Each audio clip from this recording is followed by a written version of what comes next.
Welcome to Pro Tips. Hi, I'm Dean Wedekind with MaxiLift.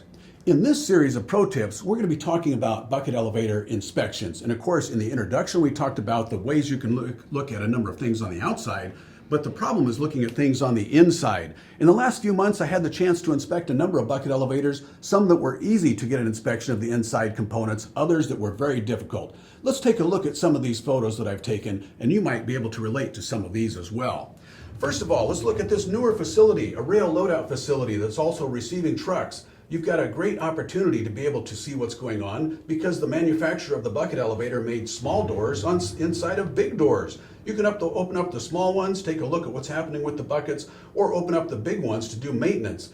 And not just on the front side of the trunking, on the back side of the trunking as well. But what if you've got an older facility like this one in the next photo? This facility was probably built in the 1950s. They weren't thinking at that time of making it real easy to inspect everything inside. But let's take a look. I'd like to thank the people at Atterbury Grain, especially Dean Alling, who's the Director of Safety and Special Projects, and manager Fritz Friemel, who helped show how difficult it can be to open up a bucket elevator like this. You'll notice that as Fritz tries to take apart the trunking, you have to remove a lot of bolts and nuts. This is the trunking section between two concrete floors, and you also got a man lift in between the two trunking sections. So it's not very easy to get in there.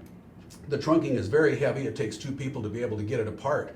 But once you've got it apart, you can take a look at those buckets. They look like they're in great shape. These are HD Max MaxiLift buckets, vented, and they're doing a great job. We want to see the belt. You can pull it out far enough to get a good view of the backside, but it's still not ideal. It would be better if there was another way to see the backside of this belt.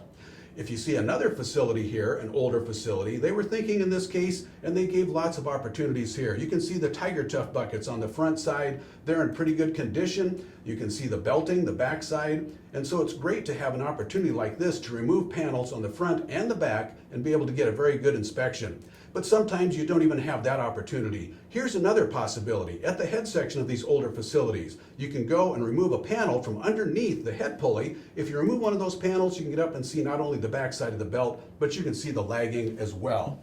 So now, as we look at a few more bucket elevator situations here in the next few videos, you're going to see a few more opportunities that you may be able to relate to.